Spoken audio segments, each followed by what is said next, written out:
We are discussing GS 1 History Marathon Part 1 Volume 2. This is regarding art and architecture. We discussed in the first part of the art and architecture in previous lecture. In this lecture we are going to discuss the second part, that is volume number 2. In the previous class we discussed about the prehistoric to Buddhist centuries, then after Gupta, Maurya, and the grand synthesis of temple architecture under the Pallavas, Cholas, and Chandelas. So till now we are discussing about prehistoric to temple architecture, in which we discussed regarding Buddhist art, that is Gandhara, Mathura, Amaravati art, etc. So in this we are going to discuss Indo Islamic architecture, Indian painting, and the performing arts and heritage in the present, and also the reading the image of Buddhas like mudras, ayudas, vahanas, etc. So, so the sixth chapter is reading the image, iconography, symbol, philosophy. So, volume 1 teaches you what has been asked in the previous class. That is the previous video, that is volume number 1. In this volume 2 is substantially about what has not been and what therefore might be. Everything else run exactly as it did the volume 1, like a governing paradox. This is the structure and pattern of the chapter. Governing paradox, then post questions, read as it is verbatim, that is PYQs, and modal sentence on screen at the close of each scene, and say it is this way, not that way, the page at the end of every chapter, as we discussed, as we did same in the volume 1. So reading the image, what are the reading images? Indian art has almost no portraits and almost no signatures. The artist disappears so that image can be true. So what are the past questions? Indian philosophy and traditions in the shaping monuments and their art discussed. This 2020 question, that is 15 marker. Then 2022 question, that is the significance of lion bull figures in Indian mythology, art and architecture. This is regarding two questions which were asked in 2020 and 2022. Those two are 15 marker questions. One is regarding Indian mythology, that is lion and bull figures, and then another one is Indian philosophy and tradition, the shaping of monuments and their art discuss. So these are the two past questions reading the image type of questions. Actually, what is this thing? An image is a sentence. What is the image is a sentence? And what are the four channels regarding that image? So everything so far in this part has treated sculpture as something to look at. So this chapter treats it as something to read, because that is what it was made to be. An Indian religious image is built from a fixed sign system, and the signs are legible. What are those? That are consists of four channels. The first one is the hands, mudras, like abaya, palm raised outward, fingers up. It it shows us do not fear and protection. And then comes to varada,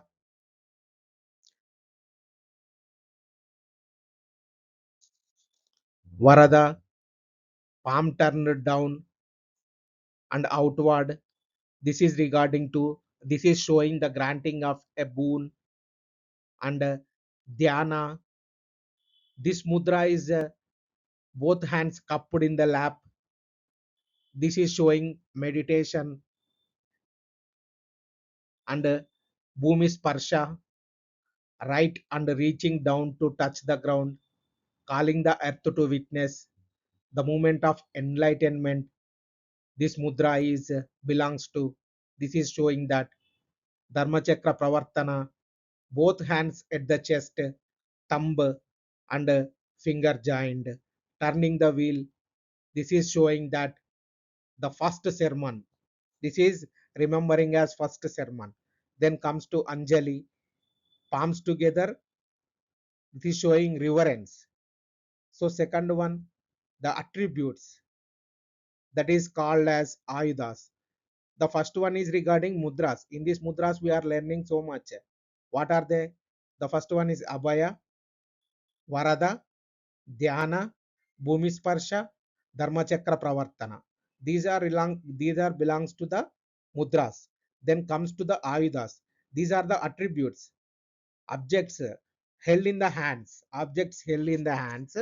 and they function as the name, and they function as a name, like Chakra, Shanka, Gada, and Padma, the discus, conch, mace, and lotus, that is Vishnu, and no other reading is impossible. So these are respectively.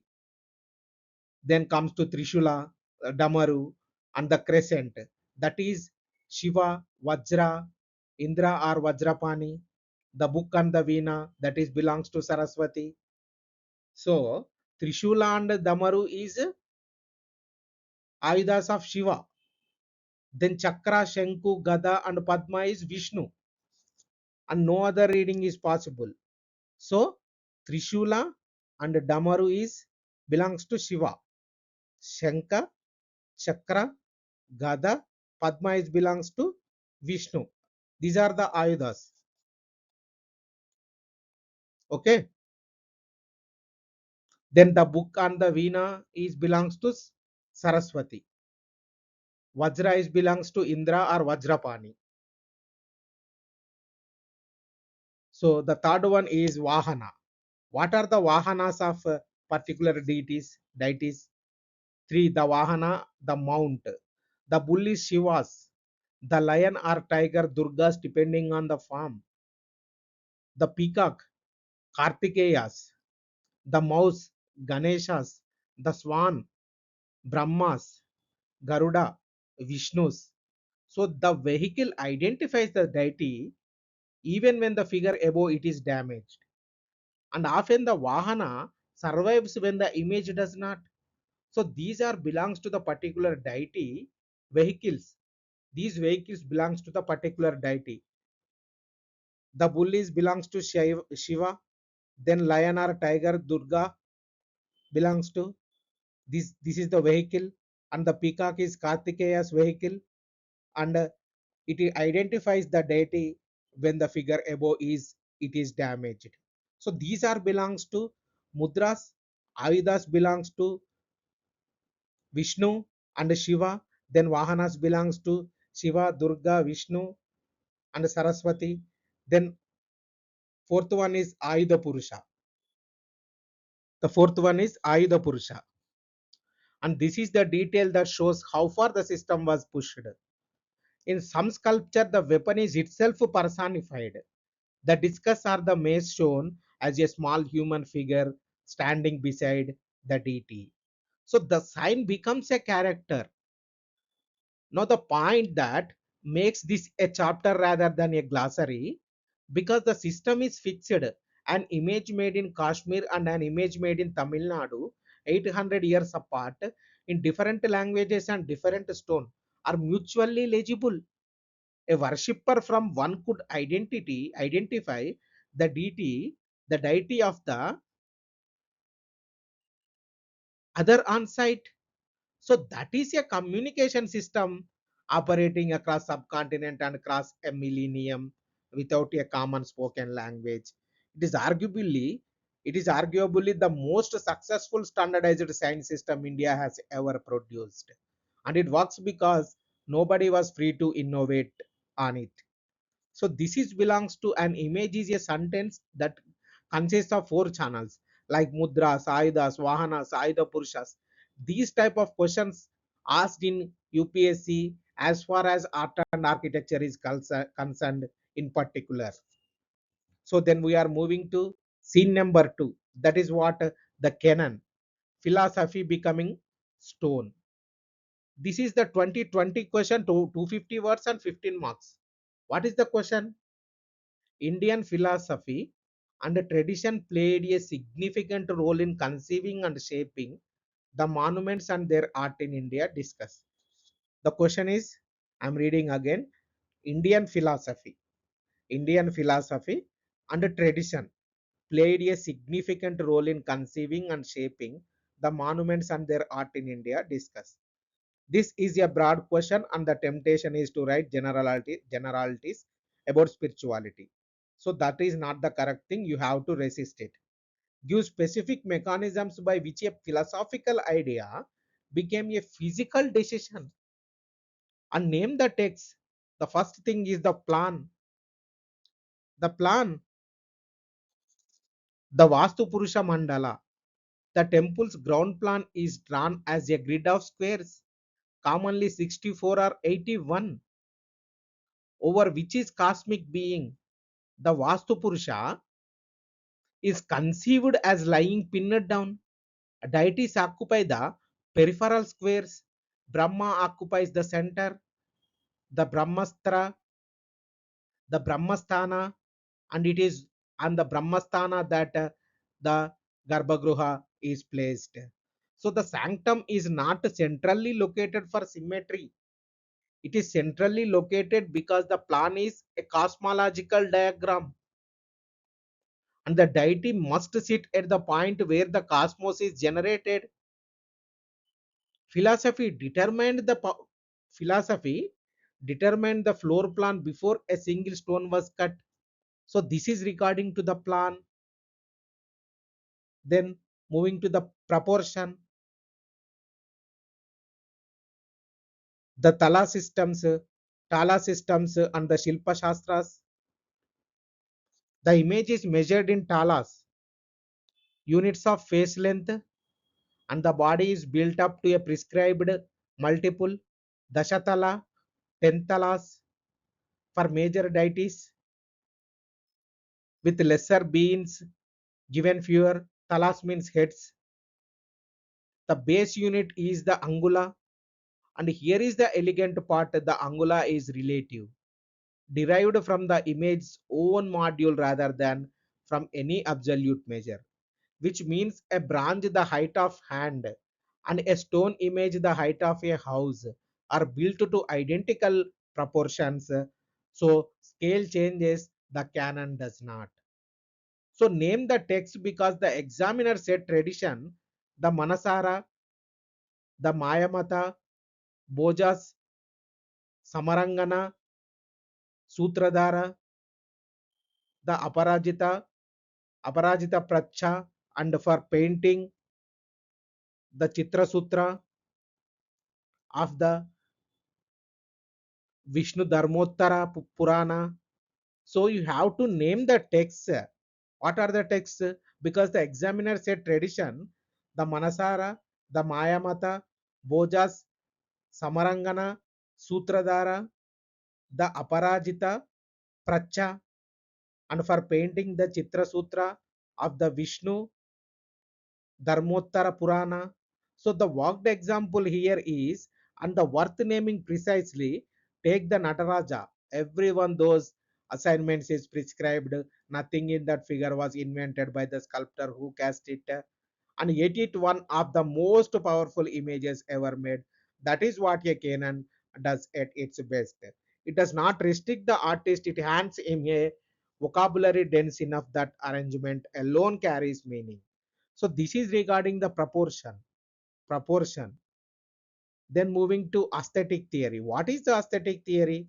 And here give the single best illustration available, that is the Chitra Sutra opens with a king who asked to be taught image making. He is told he must first learn painting, told he cannot learn painting without first learning dance, told he cannot learn dance without instrumental music, told he cannot learn that without vocal music.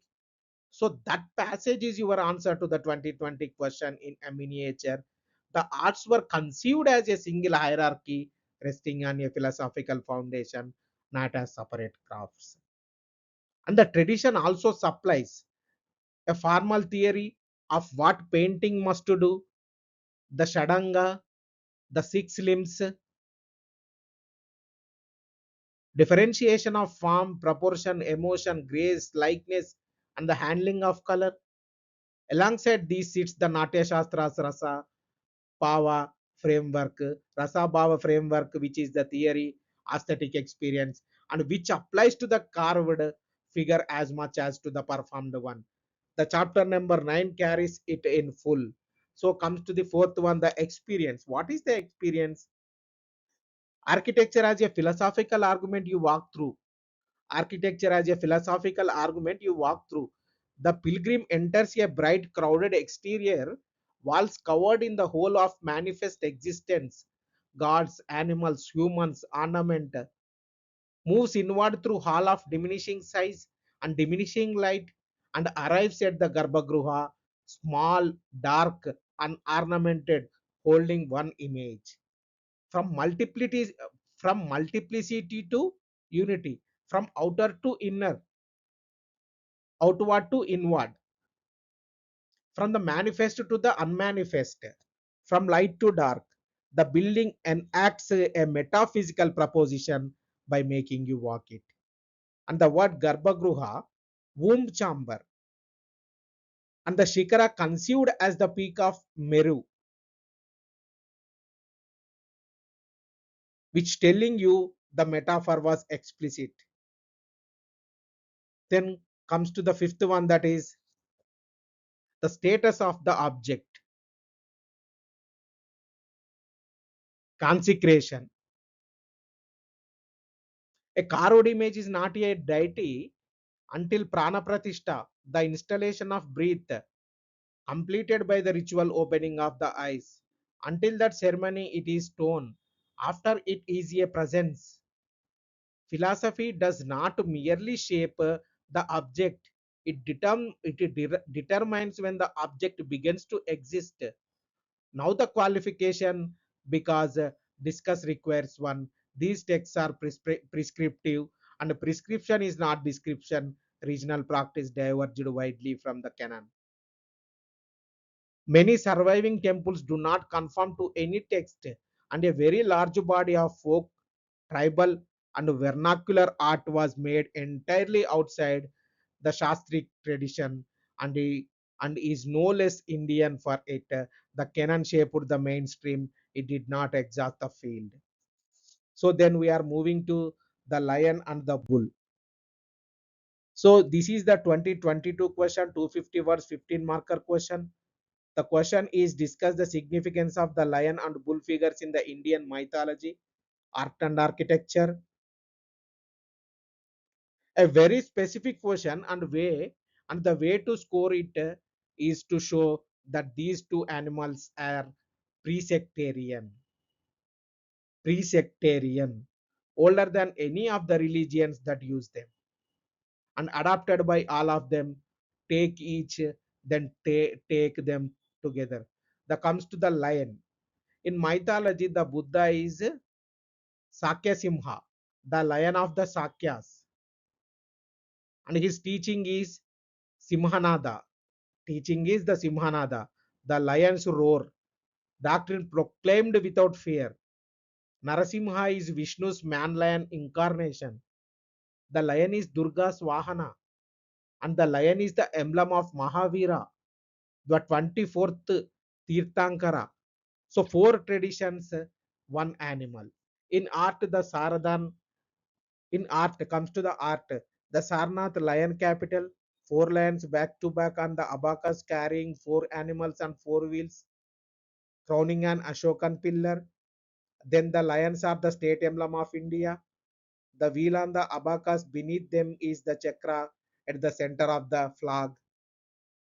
Comparable capitals stand at Rampurva and Lauri and Andhangar. This is belongs to art. Then comes to architecture. The lion is the structural and protective. The Vyala or Sardula. The rearing composite lion is placed at wall junctions and on pillars. Apotropiac guarding the giants. The Kirtimukha or Simhamukha, the devouring lion face, sits over doorways and arches. The Buddha's seat is the Simhasana, the lion throne. The lion holds up thrones and gateways because it is the animal of sovereignty. The lion is belongs to both art and architecture, like this way, and the bull comes to the bull. In mythology, Nandi is Shiva's Vahana and his gatekeeper. Rishabhanada, the first Jain Tirthankara, takes his very name from the bull, which is his emblem. In Vedic imagery, the bull is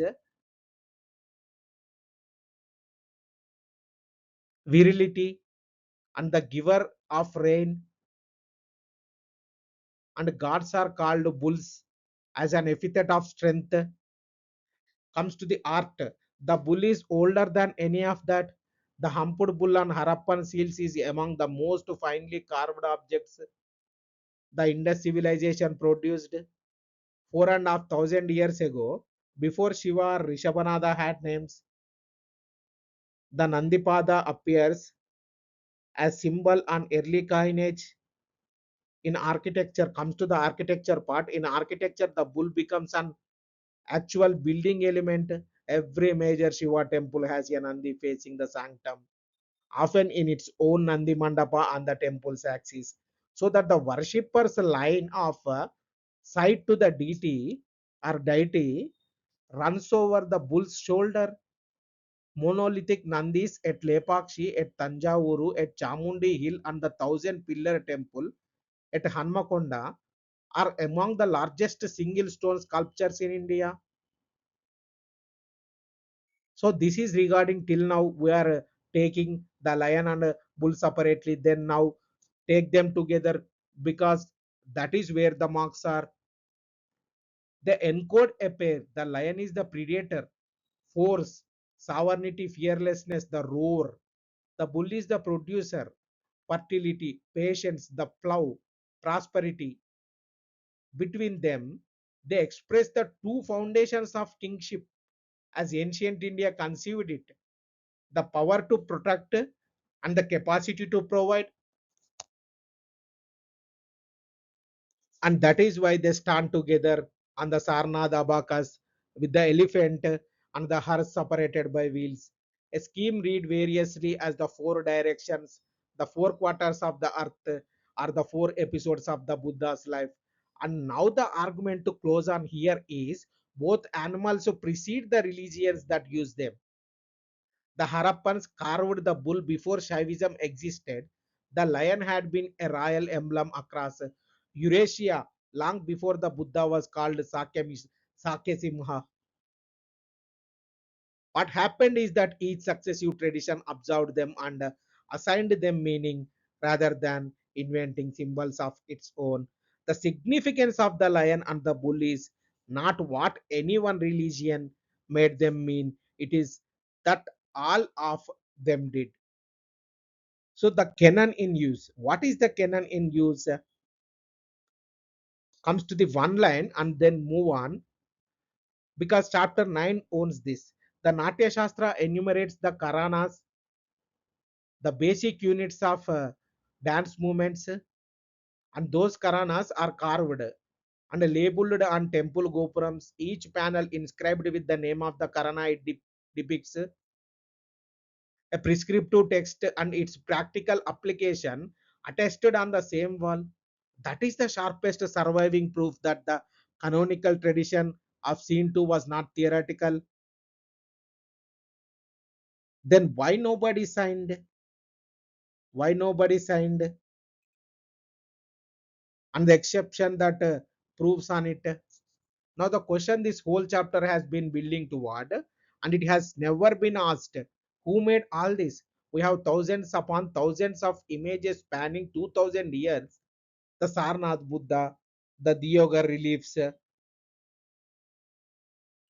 Elephanta Trimurti, the Khajuraho Apsaras, the Chola branches, and for almost the entire body of it, we do not know a single name. Compare Europe by the 16th century, Vasari is writing biographies of artists. Works are signed. The artist is a figure, a personality with a style, a reputation, a life story that it is self of interest. The artist is a figure, a personality with a style, a reputation, a life story that is itself of interest. India produced almost none of that. And the contrast is not an accident of record survival. It is a difference in what the object was worth. Three reasons. Three reasons why nobody signed. Three reasons. And we have to give them in an order.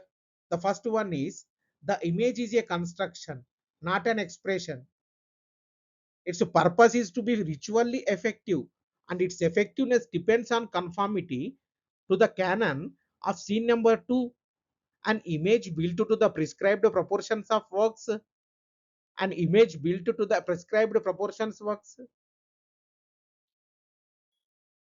an image that departs from them may not. Under those conditions, originally is not a virtue, it is a risk. The second one is the maker is a craftsman within a system. The Shilpin or Stapati worked in a hereditary lineage, executing a specification transmitted from master to apprentice. His skill was in the execution, and the highest praise available was that the image was correct and alive. Not that it was new.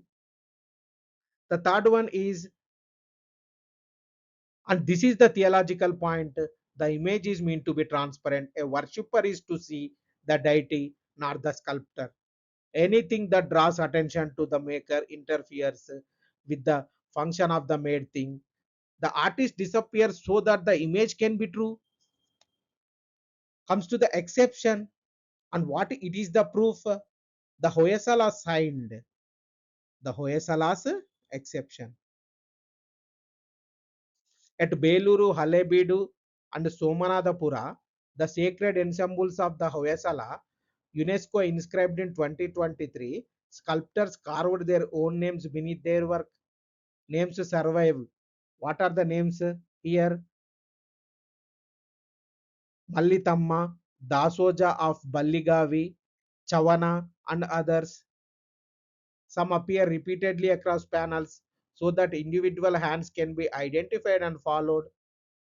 So read that against everything else across 2 millennia and a subcontinent, near total anonymity.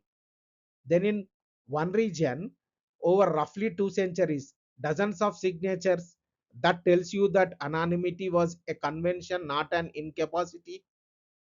Sculptors could have signed under a particular set of conditions, competitive workshops, a patron who valued named excellence, a medium fine enough to reward individual virtuosity.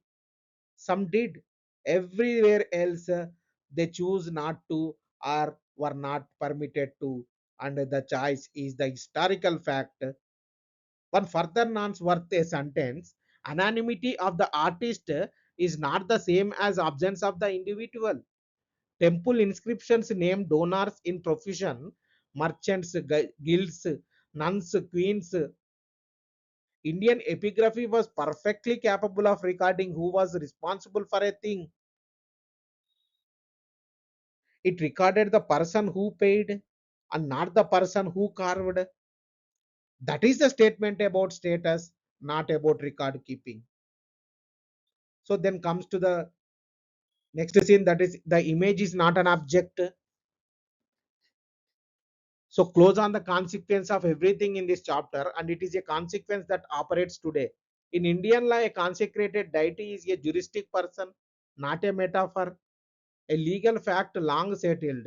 A temple deity can own property, it can sue and be sued, it can be sue and sued, it can be, it can sue and be sued.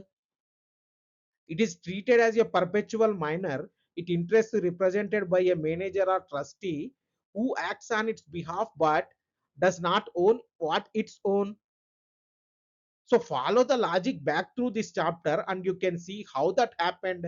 Scene number 2 established that an image becomes a presence of prana pratishtha when the eyes are opened. The scene number 5 established that maker deliberately effaced himself so that nothing would stand between the worshipper and that presence. So by the time the image is installed, it is not an artifact that belongs to somebody. It is somebody. And three live consequences follow. And repatriation. And repatriation, when a stolen Indian branch is claimed from foreign museum, the claim is not only that a country lost property, it is that a person was removed from a place where they were resident. That is why these cases carry a weight that ordinary art restitution disputes do not. And comes to museum repatriation, then museums. And museums, a consecrated image in a glass case is in a condition it was not made for. It has eyes that were opened for darshan, the exchange of sight between worshipper and deity, and a veteran permits permits looking but not that exchange. Museums worldwide are now negotiating this and there is no settled answer. On conservation, the first one repatriation, then on museums, then conservation. A living image is handled, bathed, dressed, garlanded, carried through streets and worn down by contact. Every act of worship is an act of damage. Conservation practice wants to arrest that. The community wants to continue it with a chapter's worth of reasons why the object in question was never merely an object. So the sculptor removed himself so that image could be a presence rather than a work. Centuries later, centuries later, our law agrees with him. The deity can own property, and the man who carved it does not even have a name.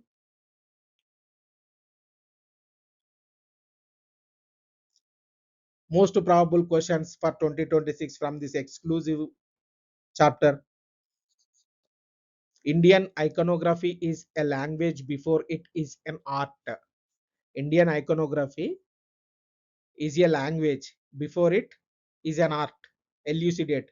150 words 10 marker question. The anonymity of the Indian artist was a convention rather than a limitation. Examine. 150 words 10 marker question. Discuss the role of canonical text in shaping Indian art and architecture and assesses the extent to which practice conformed to them. 250 words 15 marker question. So before you write, you have to say it this way, not that way. You have to say this way and you do not say this. Indian art is spiritual and therefore anonymous. This is not way to say. Give the three mechanisms: canonical efficacy, hereditary transmission, and transparency requirement. Then the Hoysala exception. Then they prescribe regional practice diverged widely and many surviving temples conform to no text. The six limbs are conventionally traced to Yashodhara's Jayamangala commentary on the Kama Sutra. The lion on the lion or the tiger, depending on the form, long settled in Indian law, give no period, but you don't have to say like this. The Shilpa Shastras describe how temples were built. The Shadangas is from the Chitra Sutra. The Durga's Vahana is the lion or the tiger, depending on the form. So you don't say Durga's Vahana is the lion. You don't say this type of sweeping statement. And Hindu idols were declared juristic person a century ago. Not that is not the way to say instead of that long settled in Indian law given no period. So in this way you have to say that, and in this way you have to write your answer in your examination. And we are moving to the next chapter, that is most important one, that is Indo Islamic architecture. What is Indo Islamic architecture? An architecture where is scared figuration produced its Indian masterpieces through the skills, materials, and building traditions of the Indian craftsmen. The arch arrived as a shape more than a century before it arrived as a structure. So, past questions anchored here but never asked. Art and architecture is the second largest theme in GS1.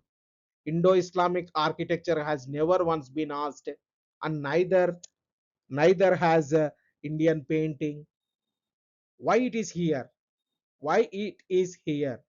Every dynasty that has been asked about has been asked more than once. A theme this size does not stay untouched indefinitely.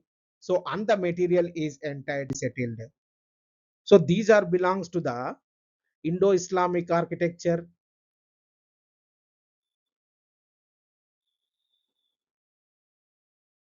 So, the scene number one is what is the structural spine, the 100-year gap. Begin with one thing that separates a strong answer on this chapter from a weak one, because almost nobody knows it.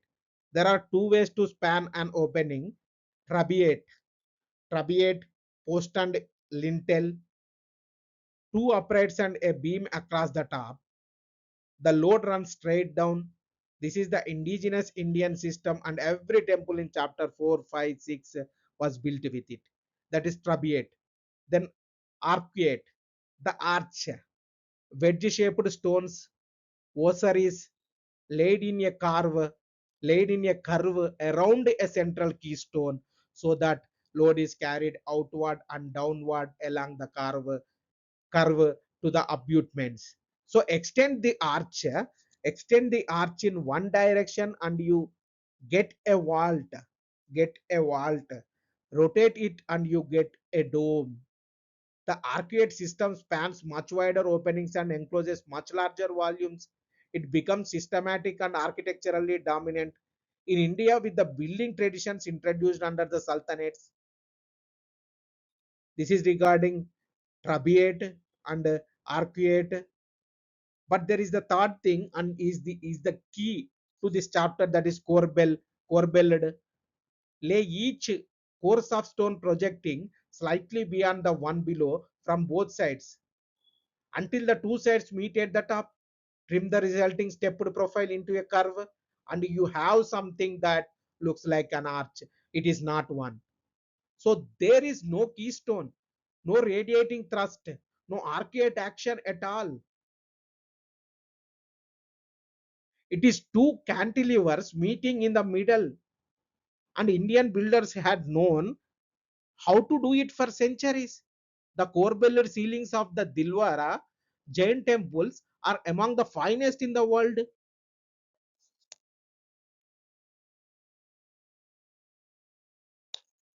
And say this before you write an answer, because that is not a counter example. Baitargav is core-belled. The profile of an arch had been available in India for very long time. The structural action of an arch had not. So the distinction between the two is the entire span of this chapter, and the reason the dating below means anything. So the Kuwatul Islam Mosque at Delhi received its great arched screen in the closing years of the 20th century. Sorry, 12th century. Those arches are corbelled. They are the arch as a shape executed by masons who worked in the only system they knew.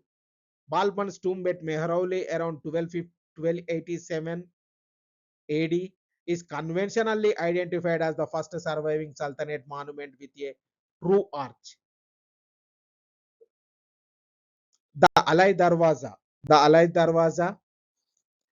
The Alai Darwaza added to the Qutb complex by Alauddin Khilji in 1311, carries true Osar arches and a true dome, fully and confidently handled.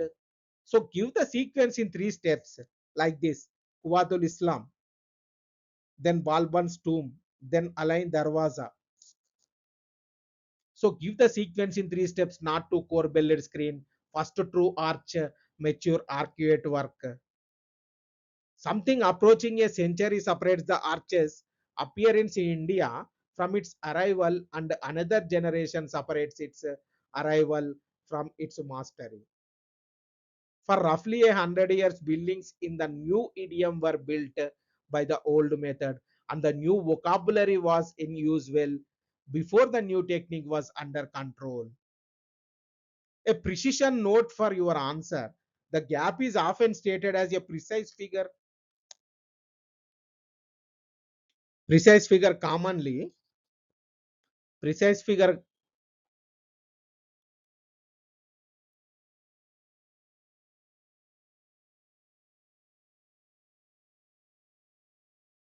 something approaching a century separates the arch's appearance in India from its arrival, and another generation separates its arrival from its mastery. For roughly 100 years, building in the new idiom were built by the old method, and the new vocabulary was in use well before the new technique was under control. A precision note for your answer: the gap is often stated as a precise figure, commonly around 113 years. That figure depends entirely on how tightly the Quwatul Islam screen is dated, and datings differ. Write over a century and you are safe.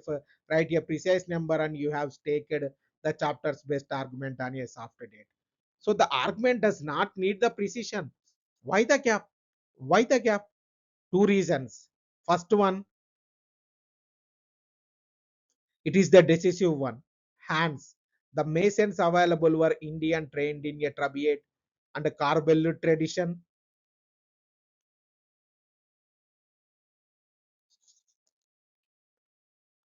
Cutting and setting ossaries, centering an arch, and transferring load around a curve are a different body of skill from anything that tradition required. A patron can commission a farm, he cannot instantly retrain a workforce. The second one is materials. The wider and more systematic use of lime mortar greatly expanded what masonry could do. And it came with the new builders. So state that finding, because it is the chapter's thesis in one line, that is, the first Indo Islamic buildings are arcuate in form and trabeate in technique. An imported design executed by indigenous craft, that is not a failure of either tradition. It is the exact moment of contact preserved in stone. So next scene we are moving to Delhi in four phases. The Delhi Sultanate's architecture is conventionally read in four phases, and each has a signature you can name in a sentence. The first one is phase number one, slave, and the slave or Mamluk phase, 13th century. Here keyword what? Adaptation. The Quwatul Islam Mosque began under the Kutubuddin Aibak, built with reused pillars and materials from earlier structures on and around the site. The Qutub Minar began by Aibak and completed by Altamas in red and buff sandstone, tapering, fluted in alternating angular and rounded flanges, banded with inscription. Iltutmish tomb, that is among the earliest substantial surviving Sultanate tombs, and at Ajmer the Adaidinka Chopra, core-belled arches, indigenous ornament running through the Quranic bands, red sandstone. So this is regarding the slave phase. Then moving to second, the Khalji phase, around 1300 arrival. The Alai Darwaza of 1311, the true arch, the true dome. the pointed and horseshoe forms, the lotus bud fringe on the arches of it, and the beginning of the red sandstone with white marble inlay contrast that will run for 400 years. Also, the unfinished aluminium Siri and the house cast tank, and then third one Tughlaq phase in this austerity. 14th century keyword here is austerity, the most distinctive style in the whole Sultanate and the easiest to identify in a photograph. Battered walls, sloping inward, giving every building the look of a fortification. Grey rubble and local stone rather than dressed sandstone. Ornament stripped almost to nothing. And a characteristic combination of arch and lintel in the same opening. An arch enclosing a beam, which is the compromise made visible. Tughlaqabad type of monument. Ghiyasuddin's tomb approached by a causeway. Firoz Shah Kotla, the House Khas Madarsa, Kirki, and Begumpur Masjids say why the style is austere, and you convert description into argument that austerity is generally related to a preference for fortification. Rapid construction and restrained expenditure set again as the more ornamental Khalji idiom, a dynasty that fortified more than it's decorated. Then fourth one is Sayyid and Lodi phase, 15th to early 16th century. The keyword here is the tomb. The tomb becomes especially prominent as an architectural type, and two forms crystallize: the octagonal tomb with a surrounding veranda and chhatris on the roof, and the square tomb without a veranda. Mubarak Sayyid's and Sikandar Lodi's tombs, the Bara Gumbad and Shisha Gumbad. And technically, the double dome becomes an important device in this phase, becomes important here, not enters India here. Exact firsts are disputed and the function in the examinable part. An inner shell shaped for the interior proportion and an outer shell shaped for the skyline, which solves the problem that a dome tall enough to look right from outside is far too tall inside. So that device is what makes the Taj possible. Then moving to the next scene, that is what the provinces did.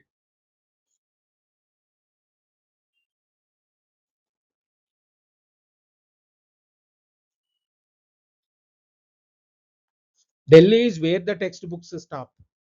The provinces are when the argument is won, because it is in the regional style that you can see the indigenous tradition doing the shaping rather than merely supplying the labor. Comes to the Bengal, the first one is no good building stone in the delta, so brick and terracotta used, which is what Bengal had always built with short heavy pillars, terracotta ornament covering the surface. And the diagnostic feature here is the carved cornice, the bangla roof, whose downward carving line is copied directly from the bamboo and thatch village hut of the region. Adina Masjid at Pandua, the Dakil Darwaza, the Eklaki tomb, the Sona Masjid at Gaur. Now, the fact that makes Bengal the best example in this chapter, in the chapter, that curved Bangla roof did not stay in Bengal. It was absorbed into imperial Mughal architecture. Shah Jahan built Bangla pavilions in his forts, and it passed outward. It and it passed and it passed onward into Rajput and Sikh building. A village roof farm, a village roof farm in the eastern delta became an element of imperial architecture at Delhi and Agra. The influence ran upward and outward, not only downward from the center. Then comes to Gujarat, the most thoroughly Indianized all the provincial style, and for a plain reason. Gujarat had the finest stone carving tradition in India. built over centuries of Jain and Hindu temple work, and it was put straight to work. Torana arches, carved brackets, richly worked minarets, and above all the jali, the pierced stone screen carved to a carved to a fineness nowhere else attempted, of which the tree and foliage jail, and above all the jali, the pierced stone screen carved carved to a fineness fineness nowhere else attempted, of which the tree and foliage jali and the Sidi Sayyid Mosque at Ahmedabad is the most celebrated. The Jama Masjid at Ahmedabad, Sarkes Rosa, Rani Sipris Mosque, and the UNESCO inscribed site at Champaner, Malwa at Mandu, local stone bold massing, and a distinctive architecture of pleasure buildings. The Jahaj Mahal set between two tanks, the Hindola Mahal with its sloping walls, the Jami Masjid, and Hoshang Shah's tomb, an early substantial marble building in India, comes to Jaunpur under the Sharkey's one idea, executed at scale, enormous screen or pylon raised along or pylon raised across the front of the prayer hall, concealing the dome behind it. No minarets, the Atala Masjid and the Jama Masjid comes to the Deccan part,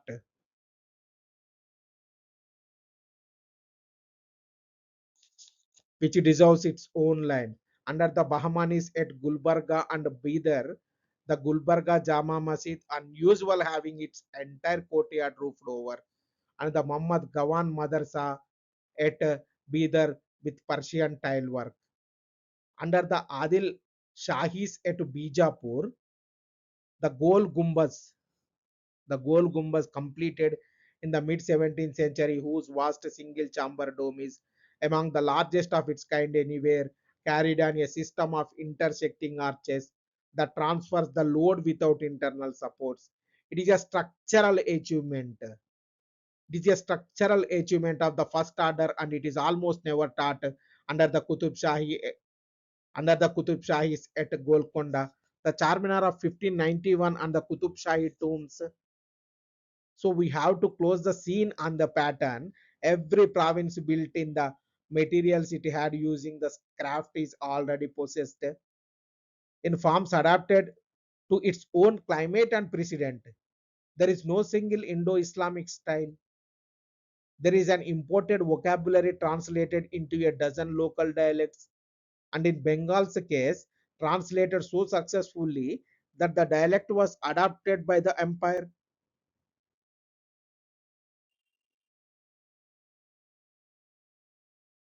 Adopted by the empire.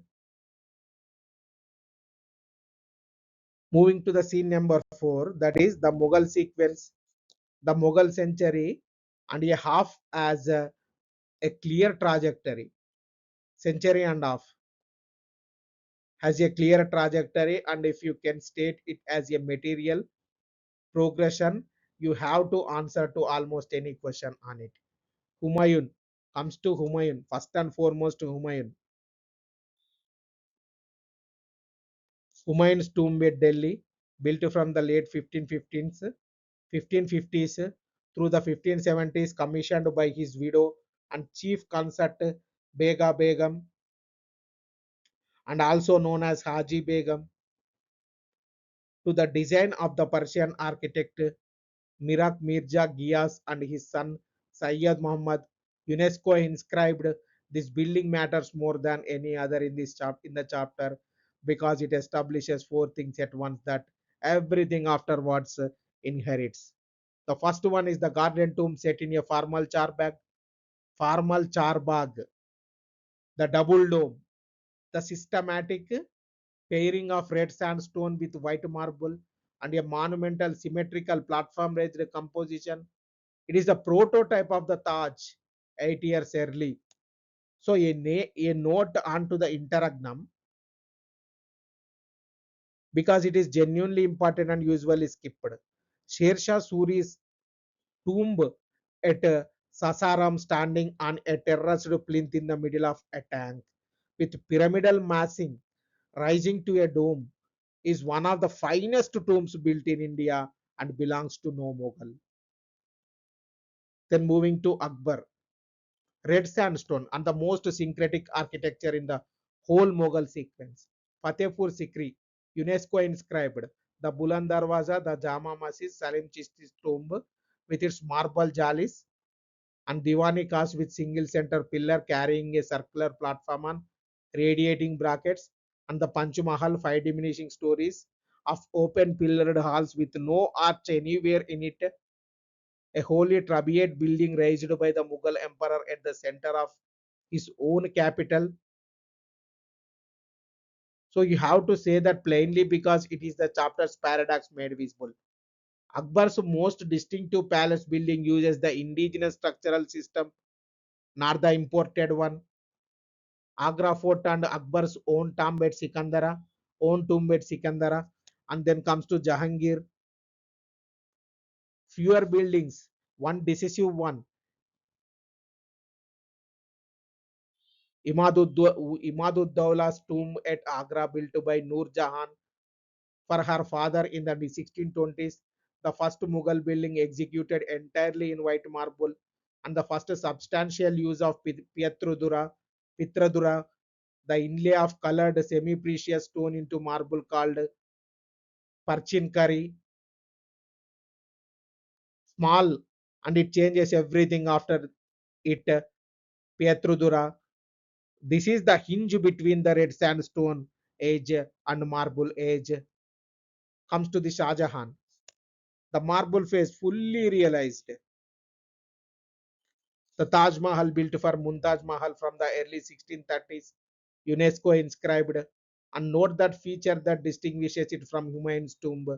In the standard Charbagh, the tomb stands at the center of the garden. At the Taj, the tomb stands at the end on a riverfront terrace with the garden before it, a variant composition and one that has generated a long scholarly discussion about what stood across the river. Alongside it, the Red Fort at Delhi, UNESCO inscribed the Jama Masjid at Delhi, the Moti Masjid at Agra, the new city of Shahjahanabad, the Shahjahani vocabulary, which you should be able to list: white marble, Pietrodura, cusped or foliated arches, the bulbous double dome, baluster columns, chatris, and you have to recall scene number 3, that is Bangla roofs. Comes to Aurangzeb. Aurangzeb reign. Imperial architectural patronage becomes markedly more restrained than under Shah Jahan. The BBK, the Bibika Maqbara at Aurangabad is smaller and thinner echo of the Taj. The Bada Shahi Mosque at Lahore is substantial and the material tells the story. Marble gives way to stucco over brick. The sequence ends where it began in cast with the plaster initiating stone. So then we are moving to who gave what the next scene. Now settle the question. The whole chapter has been circling what is actually Islamic and Indo Islamic architecture and what it is Indian and what arrived from outside: the arch, the vault, and the dome, the arcade system itself, lime mortar without which none of it stands, the minaret, the pistak, the recessed portal with its half dome, the charbagh, the quadripartite garden divided by water channels from Persian and Timuride practice, the squinch and pendentive, the devices that carry a road, the devices that carry a round dome on a square chamber. Then calligraphy as a primary decorative art and a strong aniconic tendency in mosque architecture, favoring calligraphy, geometry, and vegetal ornament over figural imagery, a strong tendency, not the aniconic principle, no figural representation. The generalization is safe about masks and not safe about everything built by Muslim patterns. So these are imported and then already here. What was already here?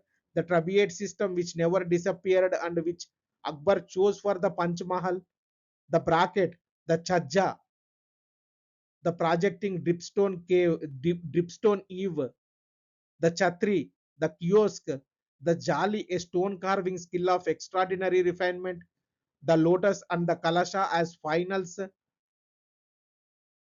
the lotus and the kalasha as finials and motifs, local materials in every region, and the craftsmen who were overwhelmingly Indian throughout. So now the read ledger, because the interesting part is not the two columns, but what happened between them. The first one is aniconism redirected creativity rather than restricting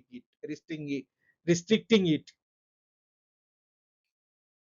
with a human figure unavailable in sacred building. And the entire aesthetic energy that chapters 3, 5, and 6 saw poured into sculpture had to go somewhere else. It went into geometry, arabesque calligraphy, and above all into the surface. And the Jali is the perfect case. The Jali answers several needs at once: screening and privacy, filtered light, ventilation, and surface decoration. And it does so, and it it does so through an Indian stone carving skill developed over centuries of temple work. Put the requirement and the skill together and you get something neither tradition possessed alone, a wall that is a simultaneously solid and transparent, and that turns sunlight into a pattern on the floor. The second one is the floor ran both ways, and this is the point most answers miss. Bengal's Bangla roof went from a village hut to an imperial pavilion at Delhi. The Chatris and the Jali, both indigenous, became defining features of what the world now recognizes as Mughal architecture. And in the other direction, the arch, the dome, the charbagh, and the minaret entered Indian architecture permanently. Look at Rajput palaces at Amber and Jodhpur, at Sikh architecture at Amritsar, at Maratha, and later regional building. The architect vocabulary is simply there as an Indian architectural resource used by patrons of every faith. And third one is the synthesis was not a policy, it was a consequence of construction. Nobody decreed a hybrid style. A patron commissioned a farm he had seen elsewhere. The masons available executed it with the technique and ornament they knew. The materials were whatever the region yielded. The synthesis is what building in India produced when the intention was to build something foreign. State it that way and you have the answer to any question this chapter could generate. So the scene number 6 is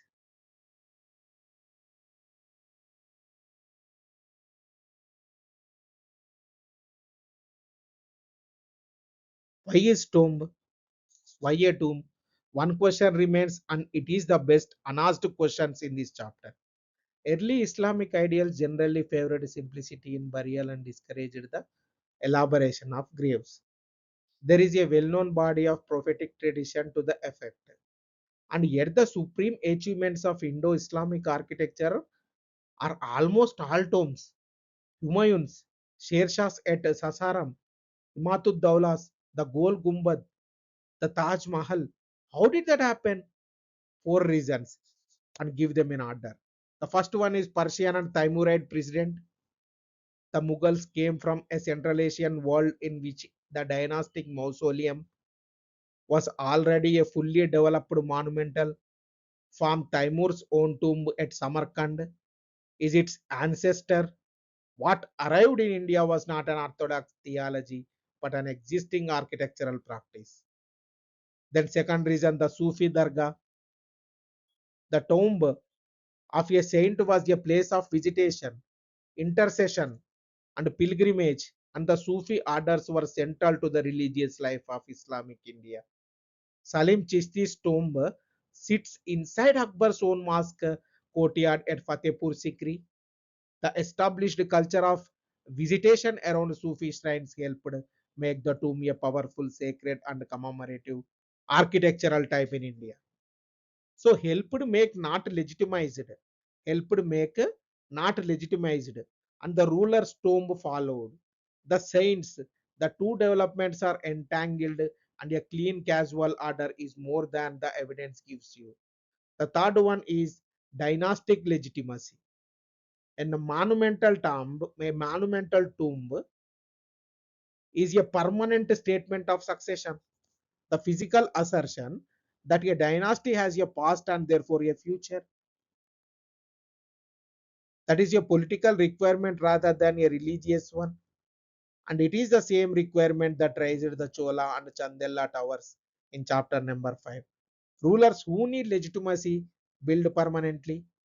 Then fourth one is, and this is the elegant one. The garden made it theologically expressible. The Charbagh. The Charbagh is a quadripartite garden divided by four water channels crossing at the center. That is not a landscape conversion. It evokes the Quranic imagery of paradise, ordered gardens, flowing water, the garden of the hereafter, and the tomb placed within its placed inside that image. So the tomb in a garden is not a monument to death. It is the model of the destination.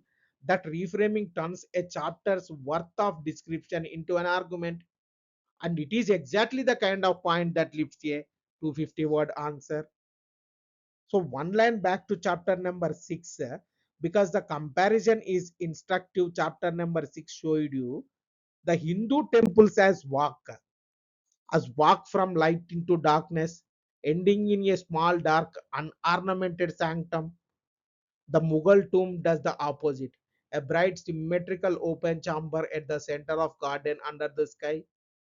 Two entirely opposite spatial arguments about where the sacred is located, inward and hidden, are central and manifest, standing within a few hundred kilometers of each other. Then moving to the next scene, that is what these buildings are now. These buildings are most visited monuments in India. The Taj Mahal, the Red Fort, the Qutub Complex, Fatehpur Sikri, Champanir, Humayun's tomb, all UNESCO inscribed, and between them they carry a very large share of India's heritage tourism. And they carry a conservation problem the temple chapters do not.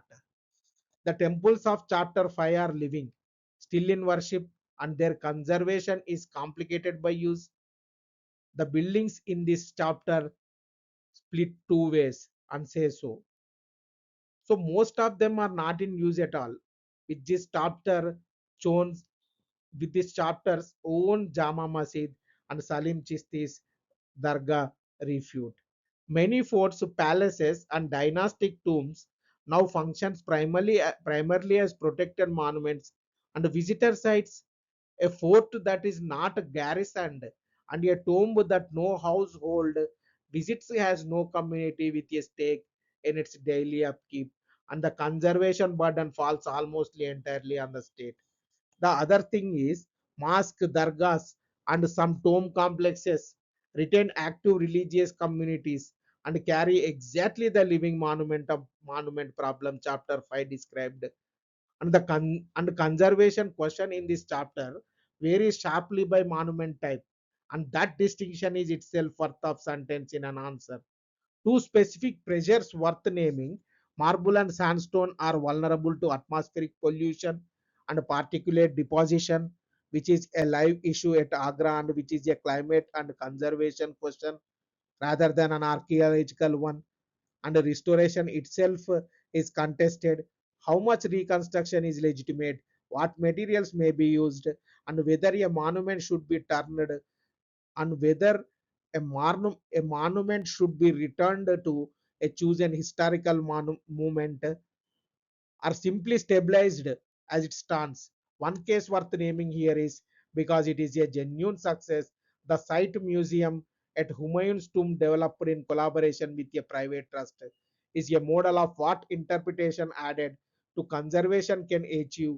A monument without interpretation is admired and misunderstood.